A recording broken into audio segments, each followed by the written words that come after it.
अगला कफ, दूसरा वात। किसी किसी को जोड़ों में दर्द इतना ज्यादा बढ़ जाता, जोड़ों के दर्द की भी दवाई सुन लो। सामान्यतः जोड़ों के दर्द के लिए सबसे बेस्ट है एलोवेरा और गिलोय का जूस पियो। किसका जूस बताया? एलोवेरा और गिलोय का जूस पी लो, थोड़ा सा गर्म करके पी लिया करो। सर्दियों में ना किसी को ऐसा लगता है ये तो ठंडे होते हैं, गिलोय और एलोवेरा दोनों ही त्रिदोष नाशक हैं। क्या है बोलो? पता नहीं कहां कहां से सुन लेते हैं, खक्खा जानते नहीं आयुर्वेद का और बड़ी बड़ी बातें करने लगते हैं। एलोवेरा ठंडा होता है, एलोवेरा ठंडा नहीं गर्म होता है। अरे कहां से किसने मूर्ख ने बता दिया? ठंडे पानी में डालोगे तो ठंडा, गर्म पानी में डालोगे तो गर्म, कोसा पी लोगे तो त्रिदोषनाशक। तो जिनको बहुत ज्यादा अर्थराइटिस है और कोई दवाई अनुकूल नहीं पड़ती, वैसे सर्दियों में तो दवाइयां अनुकूल पड़ जाती हैं थोड़ी, नहीं तो गर्म, जैसे पेट गोल्ड है, ऑर्थोग्रिट है, शिलाजीत है, कर्क्यूमिन गोल्ड है, ये थोड़ा थोड़ा गर्म पड़ती है। कोई भी गूगल है, शिलाजीत है, सब गर्म पड़ती है। हल्दी, मेथी, सोंठ, सुरंजान थोड़ी गर्म पड़ती है। पीड़ांतक क्वाथ भी पियो तो गर्म पड़ता है। एलोवेरा और ये गिलोय ये गर्म नहीं पड़ती। नहीं तो किसी किसी को जोड़ों में दर्द के साथ जरा सी दवाई खाओ तो एसिडिटी बढ़ जाती है, उपद्रव होने लगता है, उल्टी होने लगती है, दस्त लग जाते हैं, हजम नहीं होती। एलोवेरा गिलोय सबको हजम हो जाती है। अब मैं 10 तरह की दवाइयां बता रहा हूं, किसके लिए? वात रोगों के लिए। भस्त्रिका करो, ये प्राणायाम त्रिदोष नाशक है। भस्त्रिका, कपालभाति, अनुलोम विलोम तीनों कर लो। भस्त्रिका, कपालभाति, अनुलोम विलोम। एलोवेरा, गिलोय त्रिदोष नाशक है। लहसुन खा लो सुबह सुबह खाली पेट। अब मैं जैसे किसी दिन लहसुन खा लो ना, मैंने तो वैसे मैं लहसुन खाता नहीं हूँ, हमारे यहाँ साधु संत महात्मा ऐसे नहीं खाते। ये कोई कुछ लोग कहते हैं हम स्वामीनारायण वाले हैं, कुछ कहते हैं हम वैष्णव हैं, हम जैन हैं, हम लहसुन भी नहीं खाते। लहसुन में कोई जीव हत्या हो रही है, उसमें गाय भैंस भेड़ बकरियां मर रही हैं, उसमें क्या होता है लहसुन? कुछ लोग इतना घंटों घंटों इसी पर उपचार दें, हूँ लहसुन पर नहीं खातो, लहसुन डंगुरी।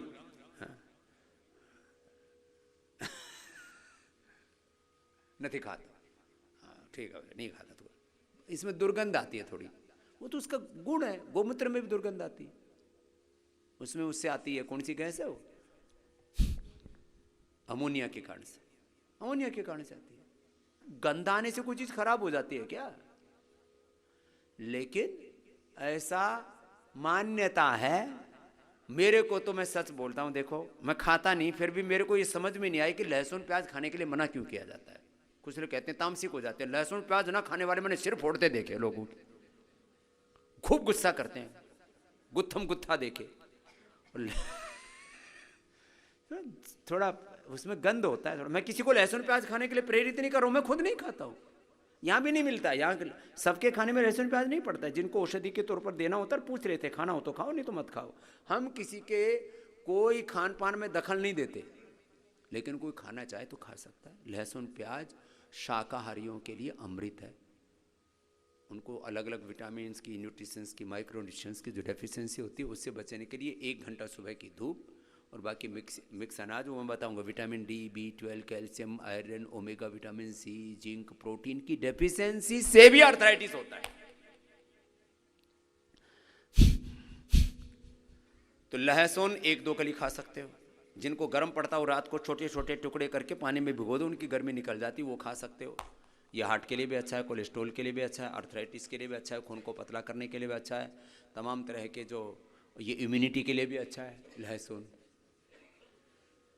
लहसुन और प्याज, प्याज को ऐसे ही कूट करके उसमें शहद मिला करके पी लो। जिनका ब्लड बहुत थिक रहता है, बहुत गाढ़ा गाढ़ा खून होता है किसी किसी का, जैसे वो बता रही थी ना बिटिया, ऐसे एक भाई और भी आए थे हमारे यहाँ नवी की तरह। वो मुसलमान भाई थे वहाँ हमारे गुजरात के एक, उसका भी 4000 ट्राइग्लिसराइड था और 800 के करीब उसका कोलेस्ट्रॉल था। ये प्याज का रस पिया, लहसुन खिलाया, प्राणायाम किया, अर्जुन की छाल दालचीनी और पिला दी, उसका कोलेस्ट्रॉल ऐसे ही 125-150 में बात खत्म। इतनी छोटी सी चीज। खैर, वात रोगों के लिए लहसुन का प्रयोग कर सकते हैं। प्याज जो है पेट के लिए, और नींद जिनको नहीं आती उनके लिए कच्चे प्याज खा सकते हैं। छोकी हुई प्याज का उतना गुण नहीं होता है। हाँ, लहसुन जो है जिनको ऐसे अनुकूल नहीं पड़ता, सुबह सुबह उपद्रव होने लगते, पित्त बढ़ जाता है, तो 2-3 कली लहसुन की थोड़ा गाय के घी में सेक करके, थोड़ा सेंधा नमक डाल करके, त्रिकुटू डाल करके पहले ग्रास के साथ खा लो, ऊपर से रोटी खा लो, तो गर्मी उसकी दब जाएगी और कोई उपद्रव नहीं होगा और लहसुन का लाभ पूरा मिल जाएगा। बात छोटी सी है। अब जो लहसुन प्याज नहीं खाते मत खाना। कोई ऐसा नहीं है कि लहसुन प्याज नहीं खाएंगे तो दवाई नहीं लगेगी। हाँ, किसी किसी को बहुत ही ज़्यादा, मतलब उसमें बदबू ज़्यादा आती है किसी किसी को, और मन में प्रसन्नता नहीं रहती, तो मत खाओ। तो क्या करो, पीड़ानिल गोल्ड खाली पेट, 3 चीज़ें खाली पेट खा सकते हो आप। पीड़ानिल गोल्ड, इम्यूनोग्रीट, इससे ना स्ट्रेंथ हो जाती है मसल्स में, और स्प्रिलुना, प्रोटीन की पूर्ति के लिए स्प्रिलुना बेस्ट है। बाकी अर्थराइटिस वाले प्रोटीन दालें भी ज़्यादा खाते हैं तो उनका यूरिक एसिड बढ़ जाता है, ESR बढ़ जाता है, CRP लेवल बढ़ जाता है, RA फैक्टर बढ़ जाता है। दालों वाले प्रोटीन से भी, इसलिए दालें कम बोलते हैं अर्थराइटिस वालों को। थोड़ी मूंग की दाल छिलके वाली, वो भी सूप बना करके पीने के लिए कहते हैं, नहीं तो कहते हैं मत खाओ। तो अर्थराइटिस वाले प्रोटीन लेते हैं तो उनको दर्दें बढ़ जाती हैं दालों से भी। बाकी अंडे फंडे तो खाने ही नहीं चाहिए, तो जीव हत्या है, और वैसे जीव भी नहीं है तो कुछ कहते हैं जो उसमें जीव नहीं होता, आजकल तो ऐसे वो कर दिया है। जीव नहीं होता है तो 2 चीज़ें ज़रूरतें हैं, वो मुर्गी का मेंस्ट्रुएशन है। मुर्गी का अंडा का मतलब क्या होता है, ओवम, मुर्गी का मेंस्ट्रुएशन है। और मेंस्ट्रुएशन भी किसी को ना समझ में आता हो तो पीछे से गू निकलता है, तो मुर्गी का गू है। कोई खाने की चीज़ है, अंडा खाते हैं, पीछे से निकली हुई चीज़ को खाई जाती है क्या? क्या कितनी गंदी चीज़, कोई पेड़ पौधों में लगती है, कोई ज़मीन में लगती है, आलू की तरह लगती है, टमाटर मटर की तरह लगती है, खाए जा रहे हैं अंडा। बहुत गंदी चीज़ें हैं ये। हार्ट अटैक होता है इससे, कैंसर होता है इससे एंजाइटी डिप्रेशन होता है, इससे पूरी बॉडी का मेटाबॉलिज्म खराब होता है। ये अच्छी चीज़ें नहीं है। खैर, आप प्रोटीन खाएंगे तो आपका दर्द बढ़ेगा। दालें खा लो, चाहे आप सोयाबीन खा लो, चाहे कुछ भी खा के देख लो। तो क्या करें, स्प्रिलुना खाना। क्या लेना, स्प्रिलुना। और स्प्रिलुना पहले तो हम ashwagandha, spirulina with ashwagandha, spirulina with moringa, spirulina आंवला के साथ ऐसे अलग अलग वेरिएंट बनाते थे हम, प्लेन भी बनाते थे। हमने अब न्यूट्रिला में हमने एक ही वेरिएंट लॉन्च कर दिया, हमने बहुत उस पर रिसर्च किया, स्प्रिलुना हर्बल। उसमें मोरिंगा भी है, उसमें अश्वगंधा भी है, उसमें आंवला भी है, जो ज़रूरत है सारी उसमें उसे। स्प्रिलुना हर्बल, स्प्रिलुना खाओ। तो अर्थराइटिस वालों को 3 चीज़ें खाली पेट खानी है, पीडानिल गोल्ड, स्प्रिलुना और इम्यूनोगिट। उससे सारे अंदर से स्ट्रेंथ मिल जाती है। फिर यदि किसी किसी को थोड़े दिन के लिए, ये कोई परमानेंट नहीं बता रहा हूँ, थोड़े दिन के लिए vitamin D, B12, calcium, iron, omega, vitamin C की जो भी डेफिशिएंसी है, उसके लिए हमने न्यूट्रिला में natural organic plant based bio fermented, अब जिसको जो भाषा समझ में आती हो समझ लेना, natural organic plant based bio fermented, माने सिंथेटिक नहीं है, केमिकल और एनिमल बेस्ड नहीं है, ऐसी चीजें हमने बनाई पहली बार। ये न्यूट्रास्यूटिकल्स में भी बहुत बड़ा घोटाला चलता है, कुछ का कुछ खाते रहते हो तुम। हाँ, तो vitamin Nutrela, vitamin D, vitamin B12, calcium, iron. Iron के लिए हमने बनाया न्यूट्रिला बोन हेल्थ, और जिनको ये आयरन की कमी होती है, कैल्शियम के लिए न्यूट्रिला बोन हेल्थ, और आयरन के लिए iron plus iron complex, Nutrela iron complex, और विटामिन सी और जिंक। अब विटामिन सी ये दिखाते हैं, पहली बात तो सिंथेटिक कतई मत खाना, मूर्ख। लोग पढ़े लिखे लिटरेट इडियट्स विटामिन सी खाए जा रहे, कोरोना में खूब लोगों ने खाया, उसी से भट्ठा बैठाया तुमने अपना।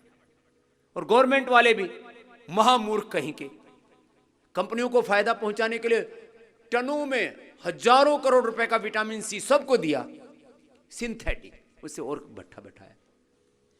और सिंथेटिक, और यदि तुम ये सिट्रिक एसिड वाला खाते हो, उसमें सिट्रिक एसिड, उससे दर्दें बढ़ जाती है। प्रोटीन खाते हो दर्द बढ़ता है, विटामिन सी खाते हो दर्द बढ़ता है। बढ़ा के देख लो, जिनको भी मैंने ठीक किया, अभी आर्थराइटिस, तुम्हारा जोड़ों में दर्द, आज ही आंवला खा लो। आंवला तो अच्छी चीज है, आंवले में भी सिट्रिक एसिड होता है, विटामिन सी भी होता है। आंवला लेते ही दर्द बढ़ेगा। और भी जितने भी खट्टे फल हैं उनमें विटामिन सी होता है, वो आप खा लो, दर्द बढ़ जाएगा। तो विटामिन सी भी मिल जाए और सिट्रिक एसिड ना, और दर्द ना बढ़े, इसके लिए धरती पर पहली बार हमने न्यूट्रिला विटामिन सी और जिंक तैयार किया। जिंक लिया हमने पंपकिन सीड से, और विटामिन सी लिया हमने रोजी हिप से। किससे? रोजी हिप समझते हो ना, गुलाब की पंखुड़ियों के कुल्ले, रोजी हिप्स। गुलाब की पंखुड़ियां जिसमें लगती है ना, उसका पीछे नीचे गोल गोल डंठल होता है उसमें, और ये पहाड़ में बहुत ज़्यादा होता है, वहीं से मंगाते हैं पूरे पहाड़ में। हम हिमालय में जाते थे, 3 दशक से देखते थे, मैंने कहा इसका क्या उपयोग, इसमें फूल तो लगता है छोटा सा, इतना सा, इतने इतने छोटे छोटे फूल आते हैं, और डंठल इतना बड़ा सा। हमें क्या पता था इसका ये पतंजलि ही उपयोग करेगा, और उसमें सबसे रिच विटामिन सी होता है बिना सिट्रिक एसिड के। ये पहली बार हमने खोजा, और इससे पहाड़ के लोगों की आमदनी बढ़ गई। बताओ, छोटी सी बात, पहाड़ के लोगों की आमदनी बढ़ गई और तुम्हें विटामिन सी मिल गया। विटामिन सी न्यूट्रिला का ही खाना, क्योंकि उसमें विटामिन सी और जिंक हमने दोनों नेचुरल 100% ऑर्गेनिक लिए हुए। उन गुलाब के फूलों में कोई खाद डालता ही नहीं, ऐसे उगते हो। और कद्दू में कौन डालेगा उसमें, क्या होता है, ऐसे ही हो जाता है।